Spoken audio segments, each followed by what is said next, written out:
তুই এখনো মরস নাই?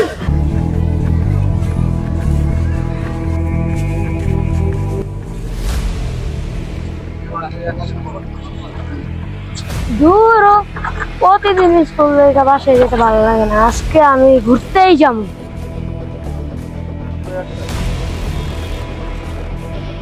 এই ভাইয়া, জি ভাইয়া, তোমার নাম কি ভাইয়া? আমার নাম মোহাম্মদ রাকিব। ও আচ্ছা, তো ভাই কই যেতেছো তুমি এখন? আমার তো স্কুল ছুটি হয়েছে, তাই ভাবতেছিলাম একটু ঘুরতে যাবো ভাইয়া। ও আচ্ছা, তাহলে চলো দুজনে মিলে ঘুরে আসি। অনেক তো ঘোরাঘুরি করছো, একটু নামো, মা বিস্কুট দেখাও।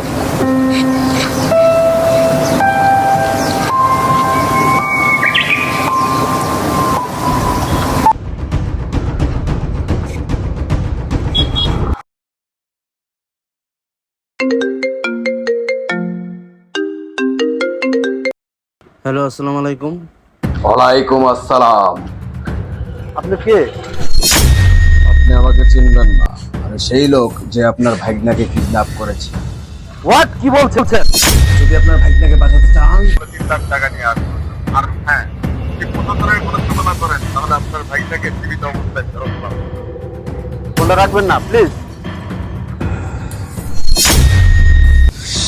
কি যে করি, আবার বাইকটাকে কিডন্যাপ করে নিয়ে গেছে, আবার বলছে পুলিশ প্রশাসন যেতে না আনতে পারি। দেখ, কিচ্ছু ভালো লাগতেছে না।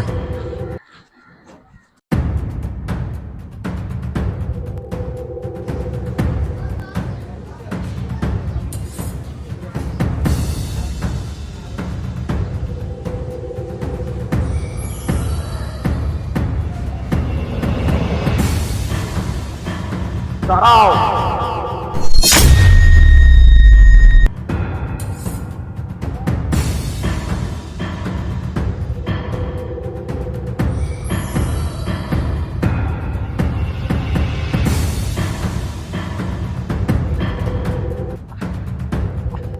এই টাকা কোথায়? এই যে টাকা, কিন্তু আমার ভাগনাকে নিয়ে এসো, না হয় আমি কিন্তু টাকা দেব না।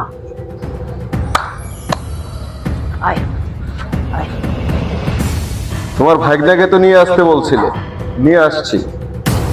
এখন আমার টাকা কোথায়? টাকাগুলো বের করো। আরে তুই টাকা চিন্তা পরে কর, আগে তোর গার্লফ্রেন্ডে বাচ্চা।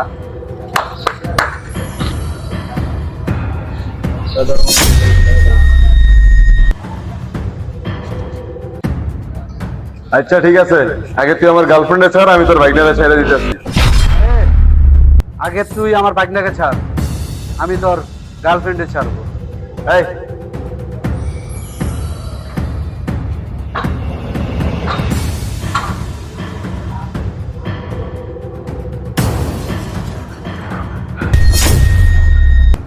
তুই এখনো মরস নাই?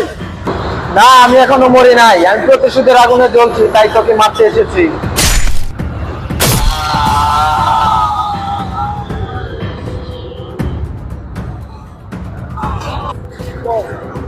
এই তুই আমার বসকে কি করলি?